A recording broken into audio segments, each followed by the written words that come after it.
주 안에서만 자랑하라라고 하는 제목으로 여러분과 함께 고린도전서 1장 26절에서 31절 말씀 나누기 원합니다. 고린도 교회는 분파가 많다고 그랬죠. 게바파, 아볼로파, 바울파, 그리스도파 이렇게 쪼개져서 서로 자기가 잘났다라고 주장을 하면서 싸우는 그런 교회였습니다. 고린도 시는 60만 명의 인구가 있는데 그중에 40만 명이 노예라고 그랬어요. 그리고 상인들과 선원들 이런 사람들이 주가 된 도시가 바로 고린도였습니다. 그러다 보니까 지식이 많고 능하고 문벌이 좋고 뭐 이런 사람들이 그렇게 많지 않죠. 노예가 3분의 2니까 대부분의 인구가 낮고 천한 그런 사람들인 겁니다. 그런데 그런 사람들이 들어와서 교회를 이루었음에도 불구하고 그 교회 안에서 서로 자기 자랑을 하면서 분파가 생겨버린 거죠. 그러니까 사도 바울이 고린도전서를 기록하면서 맨 처음에 인사를 하고 하나님이 은혜를 베풀어 준 것, 그것을 감사하는 말을 한 다음에 바로 파벌 문제로 이제 넘어가서 파벌이 있다고 하는 것, 이것을 책망을 하는 겁니다. 그리고 나서 십자가의 도로 넘어가는 거예요. 그 십자가의 도는 하나님의 지혜요, 하나님의 능력이에요. 그 십자가의 도에 인간의 어떠한 지혜와 능력도 섞이지 않아요. 인간으로서는 도무지 하나님의 지혜를 이해할 수도 없고 따라잡을 수도 없죠. 그러니까 십자가의 도를 미련한 것이라고 사람들은 여긴단 말이죠. 그런데 십자가의 도, 또 예수 그리스도는 하나님의 지혜요, 하나님의 능력이에요. 그 안에 사람이 자랑할 것이 아무것도 없다는 겁니다. 바로 그것을 사도 바울이 분파를 이루고 있는 고린도 교회 성도들을 책망한 다음에 해주고 있는 말이에요. 이제 이것을 고린도 교회 성도들에게 적용을 시키는 겁니다. 십자가의 도가 멸망하는 자에게는 미련한 것이고 구원을 얻는 우리에게는 구원을 주시는 하나님의 능력이 된다라고 하는 것, 하나님의 지혜라고 하는 것, 이것을 일반적으로 얘기했다면 이제 이것을 고린도 교회 성도들에게 적용을 시켜주고 있는 거죠.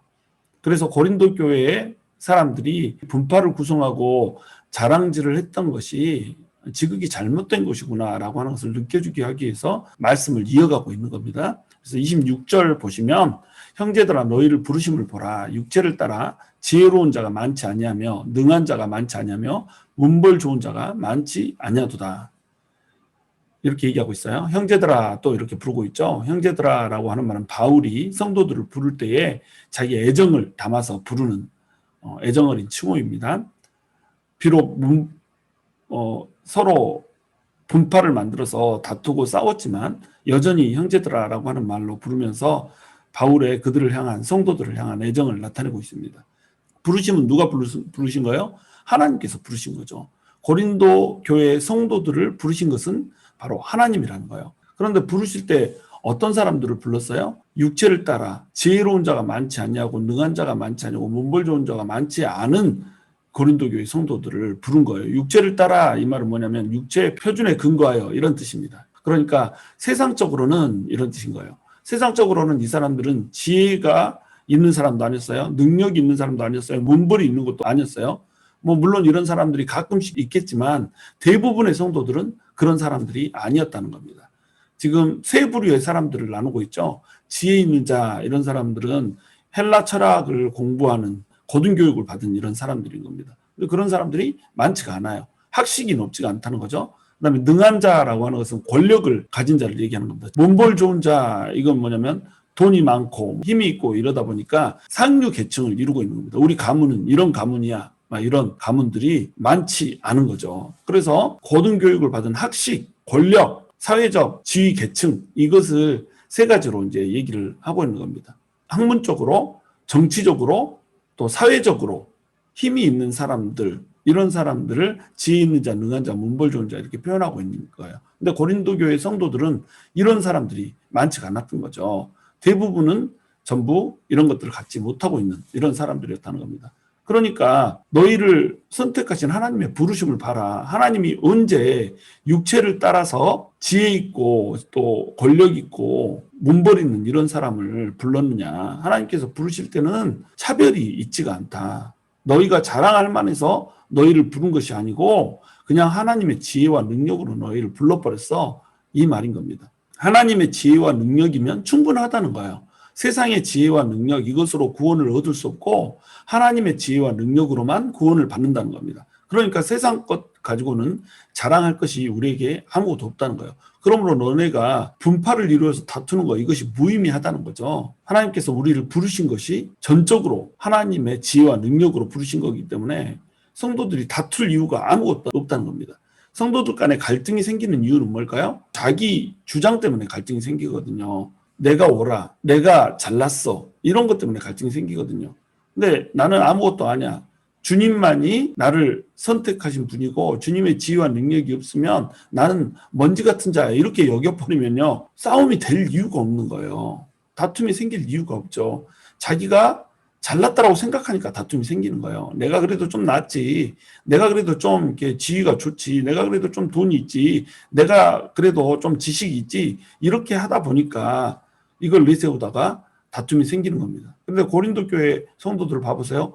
세상적으로 내세울 게 뭐가 있어요? 육체를 따라서 자기가 드러낼 것이 뭐가 있어요? 아무것도 없잖아요. 오직 그리스도의 값없이 주는 은혜로 말미암아서 하나님의 지혜와 능력으로 구원을 받은 이런 사람들 뿐이란 말이죠. 그런데 다투고 있다는 겁니다. 이것이 사도 바울의 마음을 아프게 하는 거죠. 27절, 그러나 하나님께서 세상에 미련한 것들을 택하사 지혜 있는 자들을 부끄럽게 하시고 세상에 약한 것들을 택하사 강한 것들을 부끄럽게 하려 하시며 하나님께서 세상에 천한 것들과 멸시받는 것들과 없는 것들을 택하사 있는 것들을 폐하려 하시나니, 이렇게 얘기하고 있죠. 그 전에 이야기했던 지식이라고 하는 것, 학식이라고 하는 것과 정치 권력이라고 하는 것, 그 다음에 가문이라고 하는 것, 세상의 지위라고 하는 것, 이런 것들을 한 가지씩 한 가지씩 다 의미 없다라고 표현을 해주고 있어요. 하나님께서 세상에 미련한 것들을 택하사, 이렇게 나와 있죠. 하나님의 택하심에 대해서 얘기를 하고 있습니다. 모든 사람들이 구원을 받는 이유는 하나님께서 택하셨으니까 구원받는 거예요. 하나님께서 택하시지 않으면 그 누구도 구원을 받을 수가 없는 겁니다. 그러니까 외적인 조건이 중요해요, 안 중요해요? 전혀 중요하지 않다는 겁니다. 이 사람이 어떤 사람인가 중요하지 않은 거예요. 하나님이 택했냐 안 택했냐, 이게 중요한 거라는 거죠. 그러므로 앞에서 얘기했던 세 가지 외적인 조건들은 아무런 의미가 없다는 거죠. 그래서 미련한 것들을 택하사 지혜 있는 자들을 부끄럽게 하려 하셨다, 이렇게 나오죠. 맨 처음 나왔던 지혜 있는 자들을 폐하고 있는 겁니다. 미련한 것, 지혜가 없는 사람들, 아직 배우지 못한 사람들, 학식이 낮은 사람들, 이런 사람들을 불러다가 지혜 있는 자들을 부끄럽게 한단 말이죠. 우리 유명한 그 영화 대사 있잖아요. 나 이대 나온 여자야. 이대 나온 여자가 왜 그렇게 잘난 체를 할까요? 지혜 있기 때문에, 학식이 있기 때문에, 그만큼 고등학교 때 공부를 잘했기 때문에 자랑을 할 만한 것이 세상적으로 있다는 거예요. 근데 하나님 안에서는 하나님께서 미련한 것들을 택하사 지혜 있는 자를 부끄럽게 하시는 분이시기 때문에 이것이 아무런 의미가 없어지는 겁니다. 그러니까 교회 안에서 이대 나온 여자야 이러고 있으면 골치 아파지는 거죠.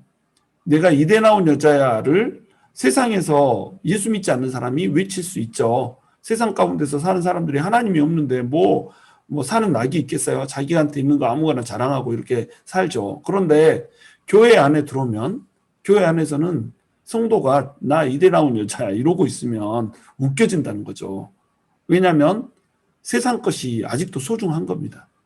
하나님의 것이, 하나님의 구원이, 하나님의 지혜와 능력이 가장 소중한 가치가 돼야 되는데 세상 것이 아직 소중한 거예요. 그러니까 그거 자랑질하고 있는 겁니다. 그런데 하나님께서는 미련한 자를 데려다가 지식자를 부끄럽게 한단 말이죠. 그리고 세상에 약한 것들을 택하사 강한 것들을 부끄럽게 하려 하신다고 그래요. 26절에서 얘기했던 능한 자들을, 세상에 약한 것들을 택하사 부끄럽게 한단 말이죠. 노예에 불과한 사람들, 이런 사람들을 데려다가 정치 권력을 가진 이런 사람들을 부끄럽게 하시려고 그렇게 아무것도 갖지 못한 사람들을 데려왔다는 거예요. 하나님께서 세상에 천한 것들과 멸시받는 것들, 없는 것들, 이런 것들을 데려다가 있는 것들을 폐하려 하신단 말이죠. 천대받고 멸시받는 이런 사람들을 데려다가 상류 계층을 부끄럽게 하시고 폐해버린다, 이거예요.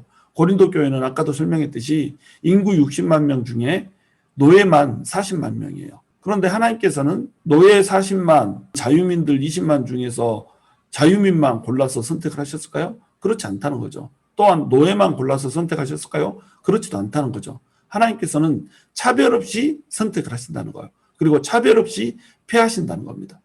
그리스도 예수를 자기 주인으로 받아들이고 복음을 자기의 살 길로 인정한 사람들은 하나님께서 선택하시는 거예요. 그런데 하나님은 끝까지 거부하고 하나님께서 주시는 그 복음을 자기가 잘났다라고 하는 이유로 거부를 하면 패하신다는 거죠. 버리신다는 거죠. 하나님께서는 철저히 하나님의 지혜와 능력이신 그 복음을 주시고 그 복음을 받아들이는 자는 택하시고 받아들이지 않는 자는 패한다. 이겁니다. 있는가 없는가 외모를 보지 않으시고 육적인 기준을 보지 않으시고 하나님께서는 누구라도 선택한다는 거죠. 그러니까 오직 뭘로 된다는 거예요? 하나님의 지혜와 능력으로 우리가 구원을 얻는다는 겁니다.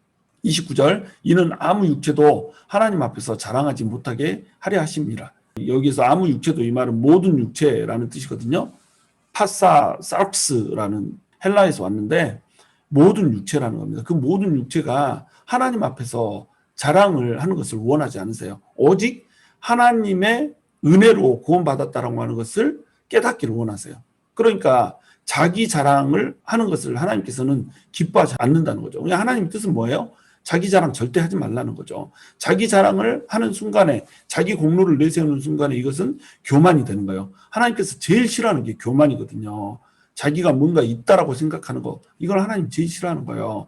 하나님이 전부이고 하나님의 영광을 드러내는 것이 다고 하나님의 나라를 위해서 나는 아무것도 없이 소리처럼 먼지처럼 사라지는 것 이것이 하나님이 원하시는 뜻이거든요.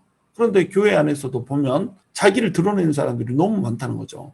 일을 조금 해놓고 나면 일 많이 했다고 이만큼 헌신하는데 나를 인정해 줘야지 이러고 으스대고 직분이 좀 높으면 내가 이런 직분을 받았는데 직분은 곧 그 사람의 신실도를 의미하는 거야 이러면서 어깨에 힘주고 이렇게 다니고 헌금을 좀 많이 하면 내가 그래도 우리 교회에서 헌금을 제일 많이 하는데 이러면서 또 의시되고 다니고 성경을 많이 읽으면 성경 지식이 좀 있으면 내가 말씀을 그래도 제일 많이 하는데 또 사람들을 내가 좀 가르치는 입장에 또는 리더의 입장에 내가 서야지 나 말고 리더할 사람이 누구 있어 이러고 다닌단 말이죠. 저는 어떤 사람까지 만나면 우리 교회에 권사할 사람 나밖에 더 있어? 권사 선거 앞두고 이렇게 얘기하는 사람도 있었어요. 근데 내가 보기에는 그 사람이 제일 엉망인 사람이었거든요. 근데 이러고 있는 이유가 뭐예요? 자기를 드러내고 과시하고 싶어 하는 겁니다. 그러니까 자격이 안 되는 거죠. 과시하고 드러내는 사람이 어떻게 리더의 자리에 설 수 있어요? 과시하고 드러내는 사람이 리더의 자리에 서면 교회는 파멸의 지경에 이르게 된다는 겁니다. 리더는 무조건 겸손한 사람이어야 되거든요. 자기를 드러내지 않고 자기를 아무 의미 없이 주장하지 않고 자랑하지 않는 사람 이런 사람이 리더가 돼야 되거든요. 그런데 사람들이 교회에 들어와서 자기 자랑을 한단 말이죠. 세상에 가지고 있는 자기의 것들로 막 자랑질을 늘어놓는 거예요. 그리고 세상에서 가진 것이 없으면 이제 교회에 와서 교회에서 얻은 걸로 자기 자랑을 늘어놓는 겁니다. 말씀, 기도 뭐 이런 게 전부 교회에 와서 얻은 거잖아요. 그럼 교회에 와서 얻은 것 가지고 교회에서 자랑을 하고 이러고 있으면 하나님의 것으로 내가 자랑하는 거잖아요. 이것을 하나님께서 극단적으로 싫어하신다는 거예요. 그러니까 지식과 학식 가지고 자랑하지 말고 힘과 지위 가지고 자랑하지 말고 돈과 출신 성분 가지고 자랑하지 말고 아무 것 가지고도 육신을 따라서 자랑하지 말라는 거죠. 또한 내가 거룩하다는 것도 자랑하지 말고 내가 하나님을 더 깊이 만난 사람이라는 것 가지고도 자랑하지 말고 그 어떤 걸로 자랑하지 말라는 거예요. 30절 너희는 하나님으로부터 나서 그리스도 예수 안에 있고 예수는 하나님으로부터 나와서 우리에게 지혜와 의로움과 거룩함과 구원함이 되셨으니 너희는 하나님으로부터 나서 이렇게 얘기하고 있어요. 성도는 하나님으로부터 나왔어요. 그리고 그리스도 예수 안에 있습니다. 성도는 예수와 친밀한 교제를 나누는 사람이에요. 이것이 성도입니다. 그런데 예수님은 또 어디에서 나왔어요? 예수님도 하나님으로부터 나왔다는 거죠. 모든 근원이 뭐예요? 하나님이죠. 성도도 하나님으로부터 나왔고 예수도 하나님으로부터 나왔다는 거예요. 그러니까 성도의 본분은 뭐예요? 하나님으로부터 나왔기 때문에 자기 자신을 철저히 죽이고 누구와 교제를 해야 돼요? 우리를 구원하신 예수님과 친밀한 교제를 해야 된다는 겁니다. 그래서 내가 드러나는 것이 아니라 내 안에 사시는 예수님이 드러나게 이렇게 해야 된단 말이죠. 그리고 나서 예수는 하나님으로부터 나와서 우리에게 지혜와 의로움과 거룩함과 구원함이 되셨으니 이렇게 얘기하고 있죠. 너희는이라고 하는 말을 우리에게로 이제 전환을 시키고 있습니다. 우리에게로 전환을 시켰다는 말은 뭐예요? 연합을 얘기하는 거예요. 바울과 성도들 전체의 연합을 얘기하는 겁니다. 예수 안에서 모든 성도들이 신비롭게 연합을 이루고 있단 말이에요. 예수님과 친밀한 교제가 깊어지면 깊어질수록 성도들 사이에서도 교제가 깊어질 수밖에 없다는 거죠. 성도들이 서로 갈등이 있고 다투게 되는 이유는 뭐예요? 성도들 각 개인이 예수님과 친밀한 교제를 하지 못하고 있다는 증거인 거예요. 예수님과 친밀한 교제를 하면 어떻게 된다는 거죠?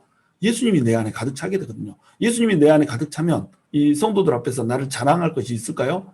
자랑할 것이 없는 거예요. 내가 너무너무 못나고 내가 너무너무 먼지 같은 존재인 거예요. 그러니까 다른 사람들 앞에서 감히 내 주장을 할 수가 없게 되는 겁니다. 다른 사람을 존중하고 아끼다 보니까 서로 갈등이 생길 수가 없다는 거예요. 그러니까 예수님 안에서는 성도들이 영적으로 신비로운 연합을 하고 있는데 예수님과 친밀하게 교제를 하면 할수록 어떻게 돼요? 이 신비로운 연합이 실제가 된다는 거예요.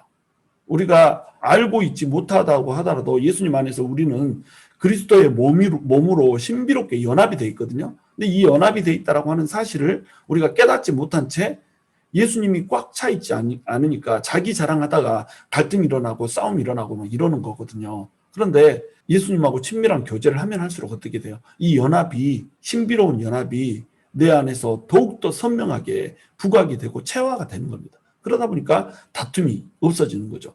그러니까 갈등을 해소하는 방법은 뭐냐면 우리가 하나님으로부터 나왔고 예수님도 하나님으로부터 나와서 우리가 예수님 안에서 서로 신비로운 연합을 가지고 있다라고 하는 것, 이것을 예수님과의 교제를 통해서 친밀한 교제를 통해서 우리 몸에 체화를 시키는 거라는 거죠. 이러면 우리 안에 갈등이 생길 이유가 없다는 거예요. 그래서 하나님께서는 예수님이 우리에게 지혜와 의로움과 거룩함과 구원함이 되셨다고 그래요. 여기서 이제 지혜가 중심 단어거든요. 하나님의 지혜가 우리에게 주어졌어요. 그 지혜로 인해서 우리한테 무엇이 임해요? 의로움과 거룩함과 구원함이 임했다는 거예요.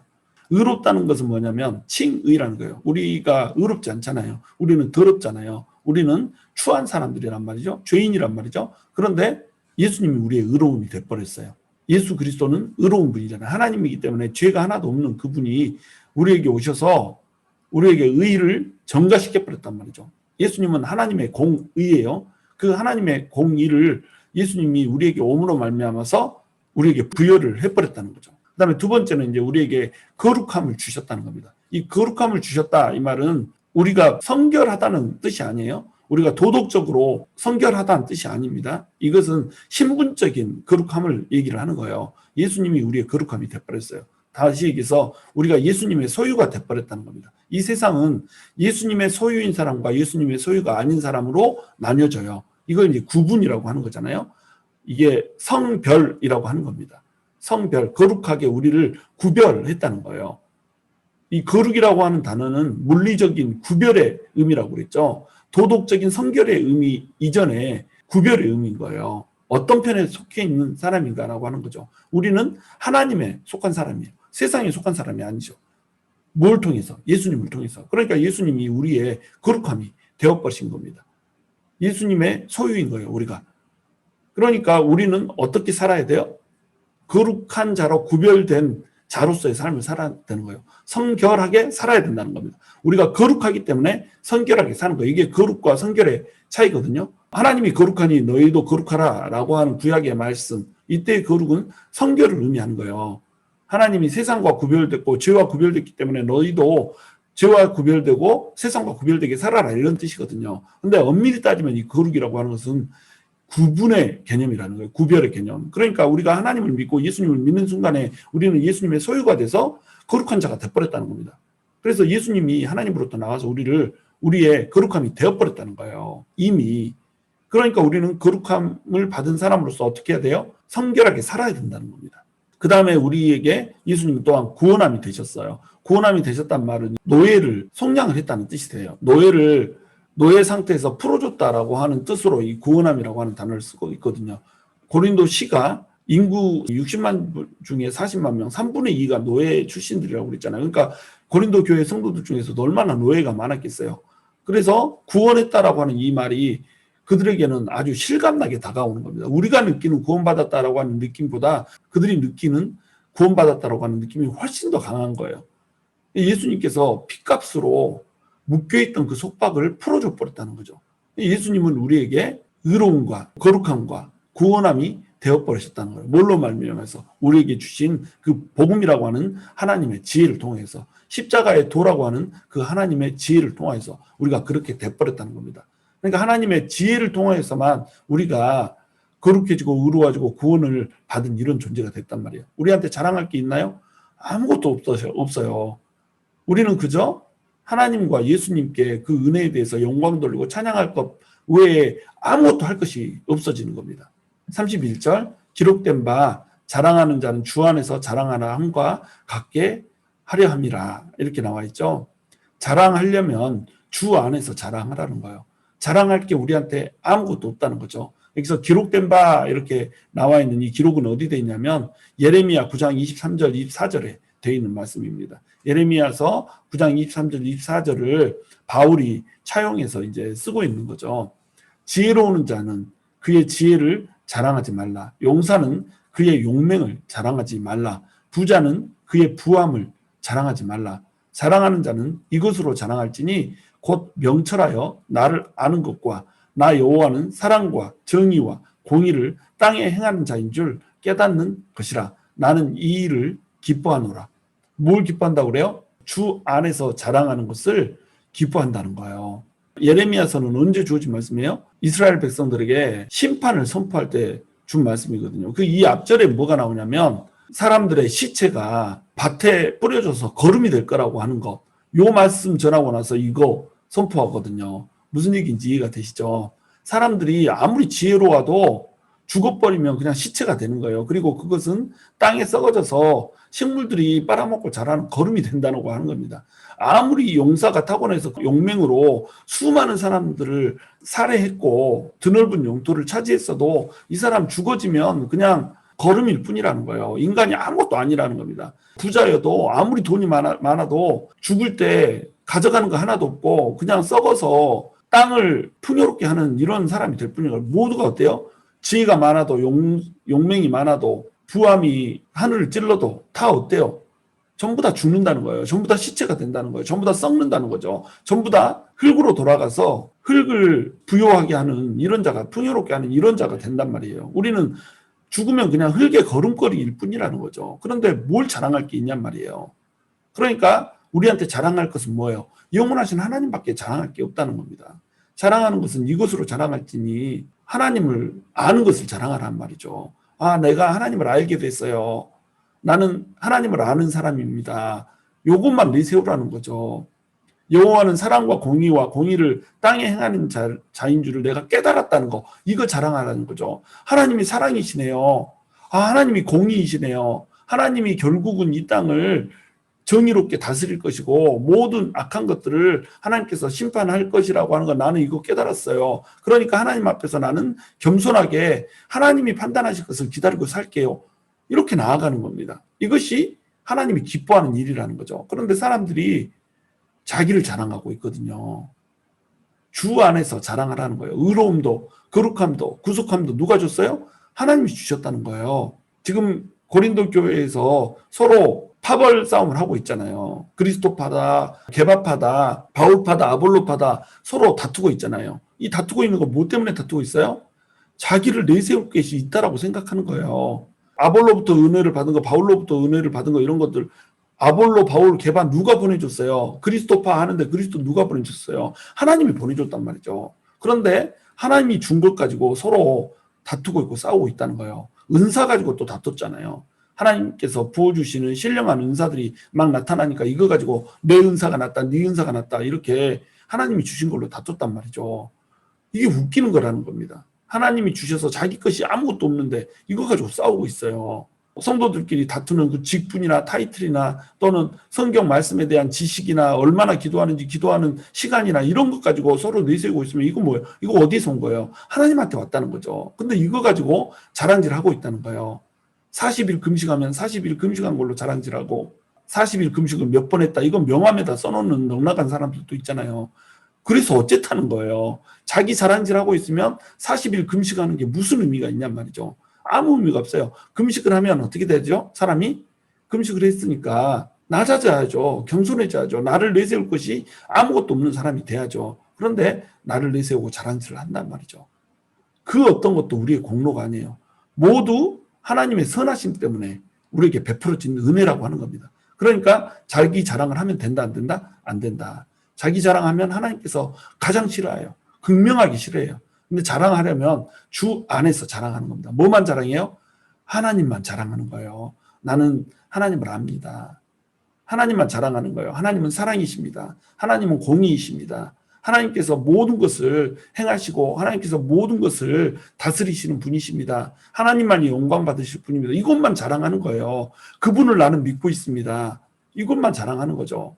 그것 말고는 우리 안에 자랑할 것이 그 무엇도 없다는 겁니다. 그때 하나님께서 우리를 통해서 일하시고 그때 하나님께서 우리를 기뻐하신다는 거예요. 저와 여러분이 우리 안에 자랑할 것이 아무것도 없는 그런 존재가 되었으면 좋겠어요.